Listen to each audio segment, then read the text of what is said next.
બનાસકાંઠાના ઓગળ તાલુકાના થરામાં કોંગ્રેસ દ્વારા જન આક્રોશ સભા યોજાઈ હતી, જેમાં કોંગ્રેસના ગુજરાત પ્રભારી મુકુલ વાસનિક અને ગુજરાત કોંગ્રેસ પ્રદેશ અધ્યક્ષ અમિત ચાવડા સહિતના કોંગ્રેસ પ્રદેશના નેતાઓ સહિત મોટી સંખ્યામાં કોંગ્રેસના કાર્યકર્તાઓ અને લોકો ઉપસ્થિત રહ્યા હતા, જ્યાં કોંગ્રેસના નેતાઓએ ભાજપ સરકાર પર આકરા પ્રહારો કર્યા છે। વોટ ચોરીના મુદ્દાને લઈને ભાજપની તાનાશાહીમાં પ્રજા પીસાતી હોવાથી ભાજપને જાકારો આપવાની વાત કરી છે। બનાસકાંઠાના નવનિર્મિત ઓગળ તાલુકાના થરામાં કોંગ્રેસ દ્વારા જન આક્રોશ સભા પહેલા કોંગ્રેસ નેતાઓએ રેલી નીકાળી વોટ ચોરી મુદ્દે સૂત્રોચ્ચાર કર્યા હતા। તે બાદ કોંગ્રેસના ગુજરાત પ્રભારી મુકુલ વાસનિક, ઉત્તર ગુજરાતના પ્રભારી સુભાષની યાદવ, ગુજરાત કોંગ્રેસ પ્રદેશ અધ્યક્ષ અમિત ચાવડા, સંસદીય ગેનીબેન ઠાકોરની ઉપસ્થિતિમાં કોંગ્રેસની જન આક્રોશ સભા યોજાઈ હતી, જ્યાં કોંગ્રેસ નેતાઓએ ભાજપ સરકાર પર અનેક મુદ્દાઓને લઈને આકરા પ્રહારો કર્યા છે।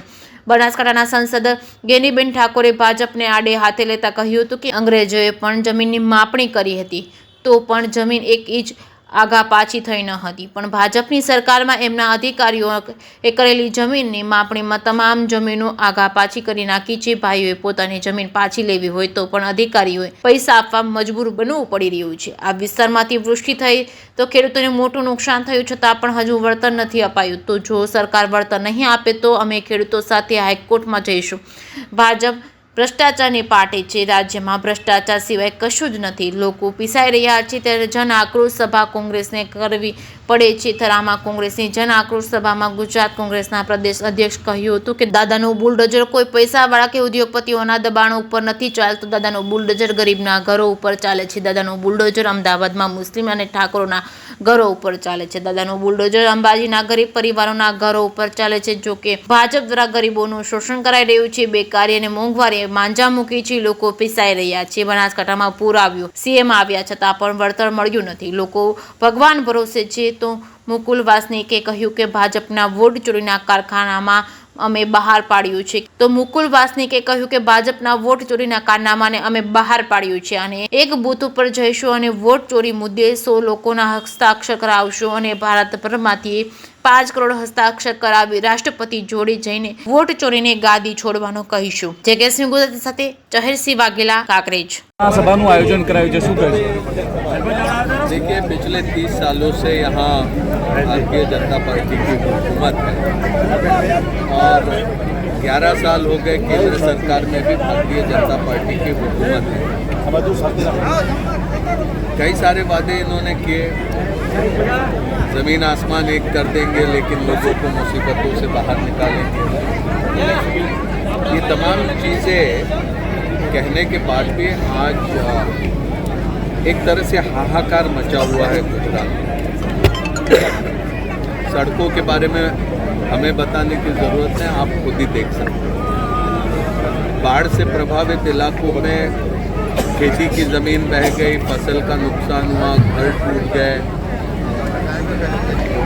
सैकड़ों गांवों में बिजली कट गई, लोग विस्थापित हुए, लेकिन सरकार कहीं मदद के लिए सामने नहीं आई।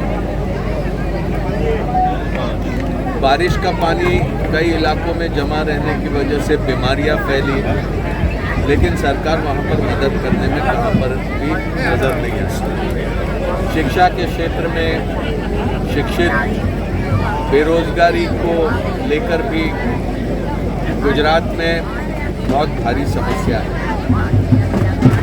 किसान आज भी आत्महत्या कर रहा है, इस तरह के हालात बने हुए हैं। समाज का विशेष करके जो उपेक्षित समाज है उसके सामने तो मुसीबतों का पहाड़ खड़ा है। ऐसी ये तमाम चीज़ों को देखकर कांग्रेस पार्टी ने ये फैसला किया कि पूरी गुजरात में हम जन आक्रोश सभाओं का आयोजन करेंगे। कल हम दहगाम में थे, बिलोड़ा गए, आज यहाँ कांकरेज आए, फिर और भी अन्य दूसरे इलाकों में प्रदेश कांग्रेस कमेटी के अध्यक्ष अमित चावड़ा जी, तुषार चौधरी जी, जगदीश ठाकुर जी, हमारे सुभाषिनी यादव जी और तमाम हम लोग सारे जगह जा रहे हैं। आपने देख ही लिया कि यहाँ पर लोगों में एक बड़ा उत्साह है। वोट चोरी के मामले को लेकर खास करके जो राहुल जी ने बात कही वो लोगों के दिलों में उतर गई है। लोग भी ये समझने लगे कि हम वोट कहीं और देते कहीं और चले जाता है।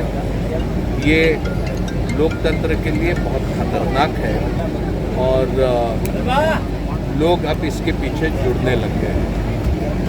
हमको पूरा भरोसा है कि पूरा देश ये अभियान में हम जोड़ने में कामयाब होंगे और गुजरात में जो सरकार की नाकामयाबी उसको हम लोगों के करीब पहुंचाने में कामयाब होंगे। આજની પ્રજા આજે મંદી, મોંઘવારી, ભ્રષ્ટાચાર અને બેરોજગારીથી ત્રસ્ત છે. આજે ચારે તરફ તમામ વર્ગ વિસ્તારના લોકો સાથે આ સરકાર ક્યાંક અન્યાય કરે છે, ભેદભાવ કરે છે અને અત્યાચારનો ભોગ લોકો બની રહ્યા છે. સામાન્ય ગરીબ લોકોના ઘરો પર બુલડોઝર ચલાવવામાં આવે છે. મોંઘું શિક્ષણ લીધા પછી યુવાનોને રોજગાર નથી મળી રહ્યો. સરકારી ભરતીઓનું જે કેલેન્ડર બહાર પાડે છે, લાખો જગ્યાઓ ખાલી છે, તેમ છતાં ફિક્સ પગાર, કોન્ટ્રાક્ટ ને આઉટસોર્સિંગથી યુવાઓનું શોષણ કરવામાં આવી રહ્યું છે. કાયદો વ્યવસ્થાની પરિસ્થિતિ પડી ભાગી છે. ખુલ્લેઆમ હત્યાઓ થાય છે, લૂંટ થાય છે, છેડતી થાય છે, બળાત્કાર થાય છે. આજે કોઈ સલામત નથી. ગુંડાઓ, બુટલેગરો બેફામ બન્યા છે. જ્યાં પાણી નથી મળતું ત્યાં દારૂ મળે છે. ધંધા વેપાર ચોપટ થઈ ગયા છે. આજે સરકારની નીતિઓને કારણે ગુજરાતનો ડાયમંડ ઇન્ડસ્ટ્રી હોય, સિરામિક ઇન્ડસ્ટ્રી હોય કે ટેક્સટાઇલ ઇન્ડસ્ટ્રી હોય, બધા જ ધંધા વેપાર ચોપટ છે, મંદી છે. ખેડૂતો આર્થિક રીતે પાયમાલ થઈ રહ્યા છે. આજ બનાસકાંઠાની વાત કરીએ તો વારંવાર અતિવૃષ્ટિ થાય છે, વારંવાર પૂર થાય છે, લોકોના ઊભા પાક નષ્ટ થઈ જાય છે, જમીનોનું ધોવાણ થાય છે, પણ કોઈ પણ જાતની સહાય નથી મળતી. કોઈ પણ જાતનું સરકારનું લાંબા ગાળાનું આયોજન નથી.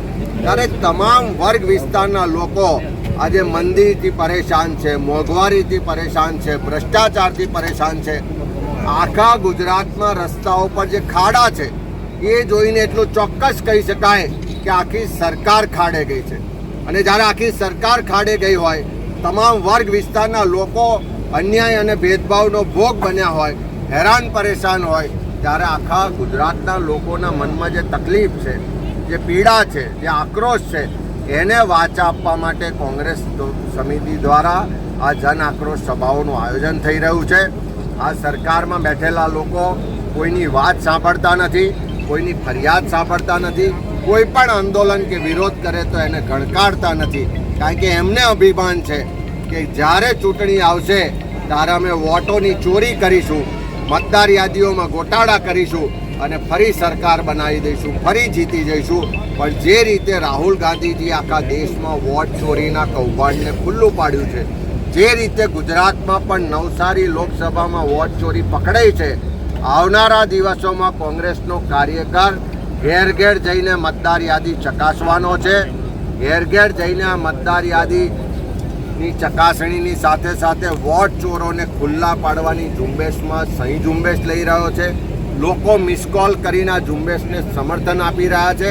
ત્યારે અમે લોકોના પ્રશ્નો માટે વાચા આપીશું, લોકોના આક્રોશ માટે લઈને લડીશું અને આ વોટ ચોરોને 2027માં ખુલ્લા પાડી અને ગુજરાતની જનતા 2027માં વોટ ચોર ગાદી છોડ નારાને બુલંદ અવાજે એકવાર ઉઠાવશે અને સત્તા પરિવર્તન કરાવશે. ઓકે.